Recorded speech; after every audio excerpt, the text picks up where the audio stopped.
Jonathan, you're up. You want to let us know what you found out? Jonathan was gracious enough to, I reached out to him and asked if I could actually call on him to share his homework.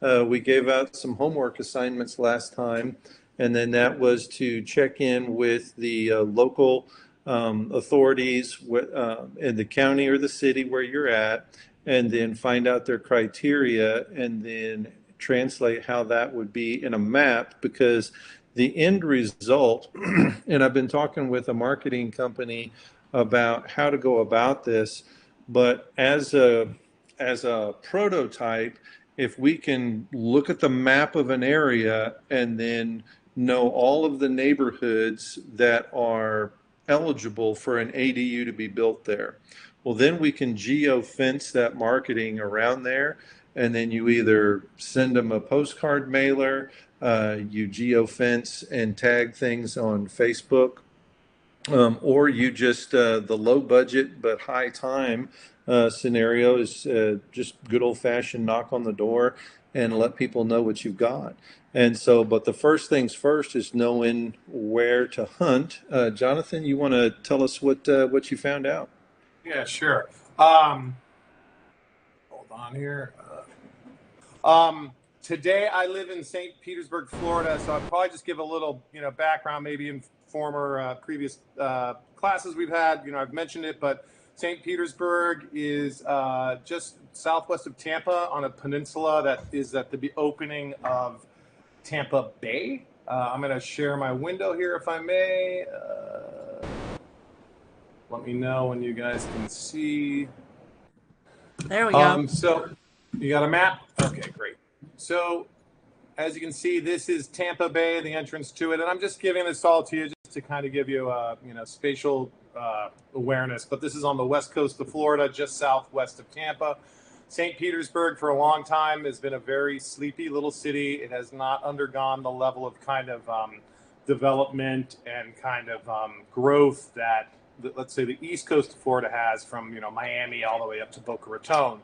So to its credit, St. Pete has an incredible treasure trove of kind of untouched neighborhoods that are kind of filled with old craftsman houses, old estates from the 1920s and 30s that are pretty well preserved. And this area here that you might see called Central Avenue represents kind of the north and south of town, but Central Avenue is this business corridor that runs from the coast to the Gulf and kind of provides all the communities with their own little shopping districts. So it's a really walkable city. It only takes 10 minutes to cross from side to side. And I'm just kind of painting that picture that it's a city that's kind of, for a long time in its DNA, had the concept of ADUs, because so many of these homes were winter homes. The properties were always kind of meant to be like, the front house was what the winter residence was. The back home was kind of always, lived in by locals. So ADUs, or the idea of, kind of dense housing, is really built into the philosophy of St. Pete. Certainly in the last few years, due to COVID, there's been a lot of growth, developers coming in, picking up a lot of lots. There's some more high rises going on, but for the most part, this would be, it looks, very typical American. It's very progressive, but the west coast of Florida is filled with all of the kind of retirees from Chicago and Michigan. The east coast of Florida is the retirees from New York and New Jersey. So there's a real strong, different accent here and a different way of life. And I say that as someone who lived in New York for 20 years too, but I really like it here. That being said, part of my homework that I did get accomplished, I don't think I got it all done, but I will switch over to this first document here. Can everyone see it? Yes. Okay. So, as I was saying, ADUs are built into a lot of the DNA of the zoning here in St. Pete. And in fact, they have this very straightforward kind of pamphlet you can get. It's obviously available online. But they are really promoting infill development. And they have, I would say, Ray, based on your, kind of overall plan, being able to hone in on, the locations and the right properties. The two main zoning districts or designations in St. Pete are NT and NS when it comes to residential. NT is traditional, which is their older lots, which are smaller. And as you can see here, NS is a suburban, which would be their newer lots, which are probably, around the 1960s and 70s. And interestingly enough, this here where it says, 4,500 square feet, you can do an ADU on your lot, was actually they reduced it from 5,600 to actually make sure they could get more ADUs put in. Oh, wow. And they changed that just about a year ago. Now, obviously, they've got all the other types of kind of setbacks and criteria, but they're promoting it, and they make it really easy. And I've done it a number of times for either clients of mine or just myself when I'm looking at a property. If you just email in an address to this email address here, within a business day, they'll respond to you with the if it is or isn't truly ADU possible, and what's the size of the property or the size of ADU you could build on it. And I've got a number of replies from them. It's pretty responsive. And again, that's really them working hard to promote this opportunity for homeowners or, investors. And they've laid out very clearly, the top line stuff you need to know, just the basics people would ask. Can it be detached structure? Does it have to be separate? Again, meter issues. Again, a big question that a lot of, communities wrestle with now are, Airbnb and VRBO. Obviously, St. Pete has always been the kind of a winter haven.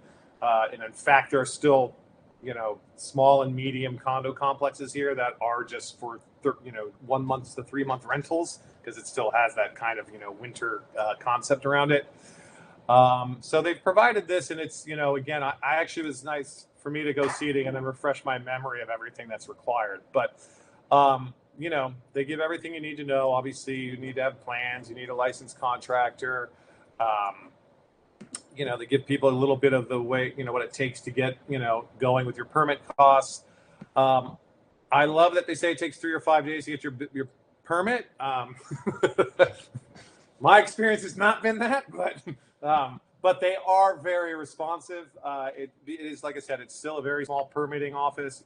I go in there all the time and talk to people. They're extremely helpful. And like I said, there is a kind of concerted effort at a city hall here to promote this as much as possible.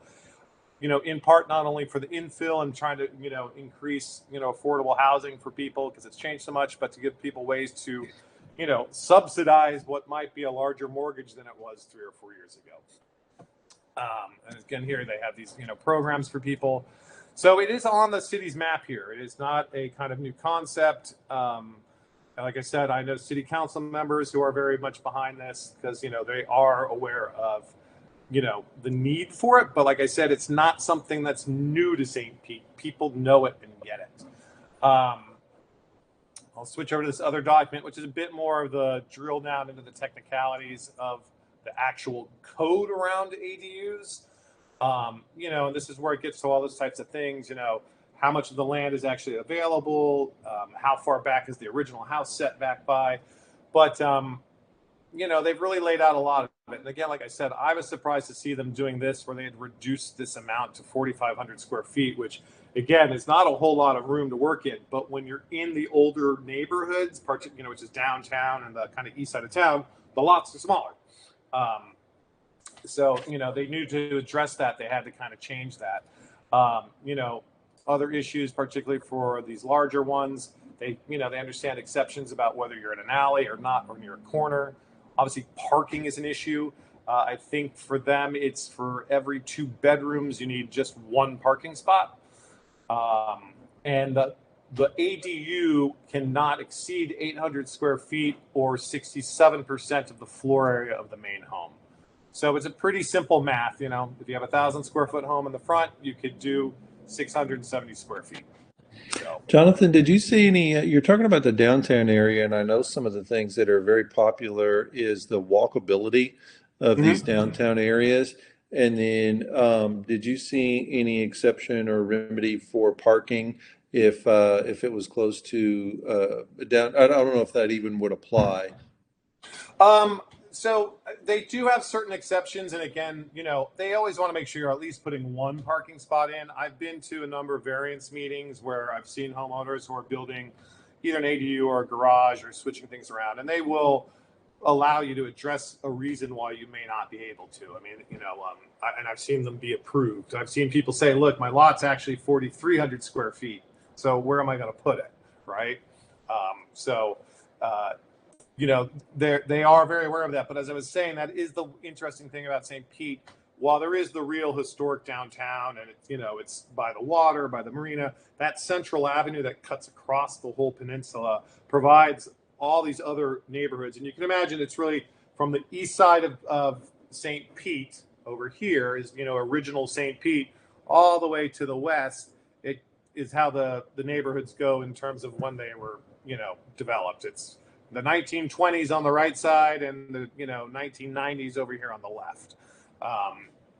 And so this central avenue provides people with a lot of the same experiences of, within this kind of range, 20 blocks on each side, where they all have their own walking area, which is pretty cool. Let me just see if I can find any other, interesting things that they're trying to be very accommodating on.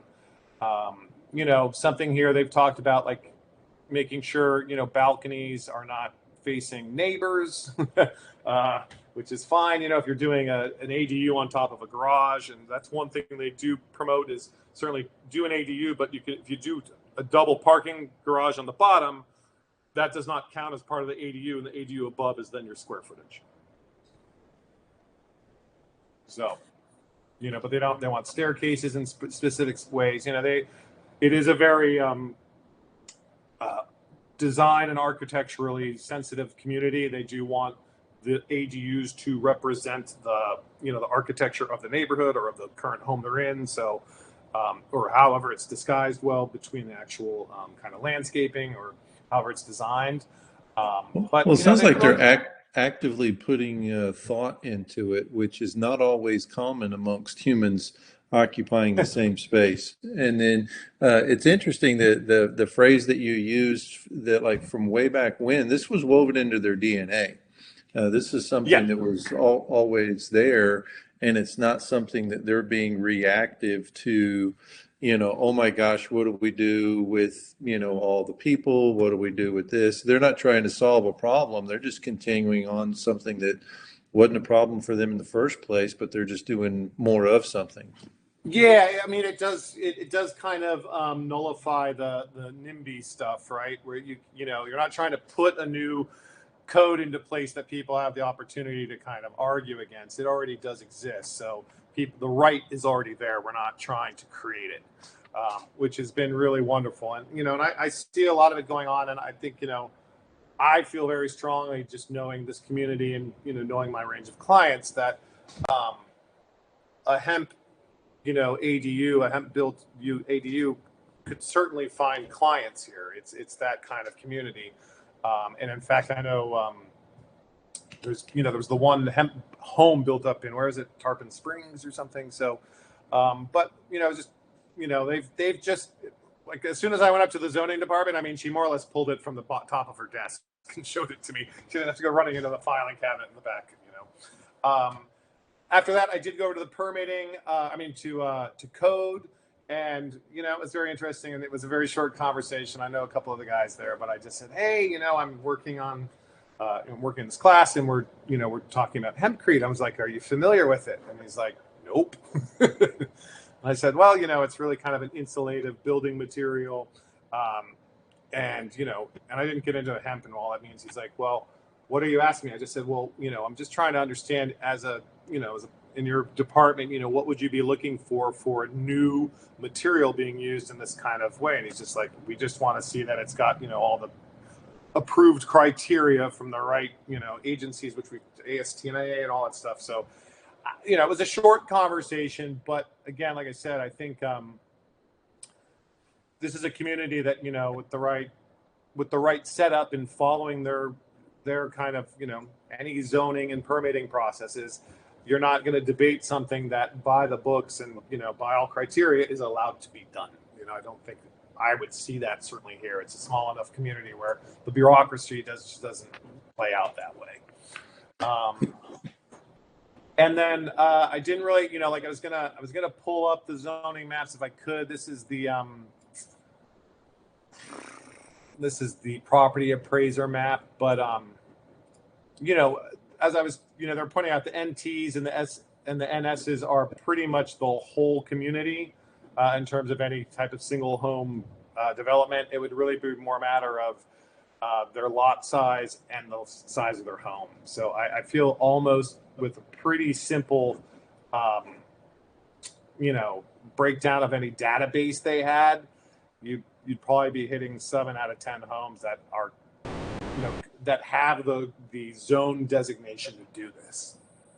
Yeah, and then you just target your marketing campaign. Do you want to target 1,000 homes at a time that are potential properties, or do you want to pick a couple target of the proper 10,000? zip code. Yeah, there's obviously certain zip codes that are better targets than others. So Nice. One of the things that I was going to point out that you made mention of on the code officials or the building inspector, what was the title that you were talking about where you just it was poked just your head in? the code department. Just code Yeah, department. and then so everybody's excited about the IRC 2024 and the appendix and how that's coming out. And one of the things that we're wanting to offer for you guys, and this is what we're working on behind the scenes, is how to offer some sort of credentialing or something with a credibility more than what is derived by printing a certificate from a printer. Anybody with a printer can print a certificate, and what we want to do is offer something with some sort of connection to the IRC, which is under the umbrella of the ICC, and then that is something that is, I think, very nice in the works to where you guys will have that coming out of it, as well as being able to offer that to the local building inspectors. Because when I was talking to the lady with ICC, one of the things that she made mention of is that most of their clients are the code inspectors, and then that's their target demographic on all the content and the materials that they put out. And so it's one of those things to where if we're as a group, as an industry, educating them as well as ourselves, I think that'll mesh together nicely. And so just look for that on the horizon. We're hoping that that'll be part of the October a meetup that we have in Texas. And then if we hadn't made mention of that yet, that's October 24th, 5th, and 6th. It's either going to be those 2 or 3 days. And there's some neat stuff going on there, but just kind of save the dates for right now, and we'll get you some more official stuff coming up. So anything else on there? I think those are the main broad strokes. I think I know you did mention maybe if we could get someone from the city to join us for a little symposium at some point, I'd certainly be happy to drive that conversation forward and get someone within that department a little more aware of this, in some kind of half an hour, presentation or something. I'm sure they want to be amenable to it. Yeah, something to socialize the idea to where we're not just blindsiding them. We also don't want to come in there and introduce ourselves as hey, we're going to do something weird, and then we'd like for you to feel good about it. It's just like, no, this is a biocomposite insulation that is a building material, gone through all the things that a building material has to do to grow up and be a building material. And so, no, that was excellent. Thanks. You're welcome.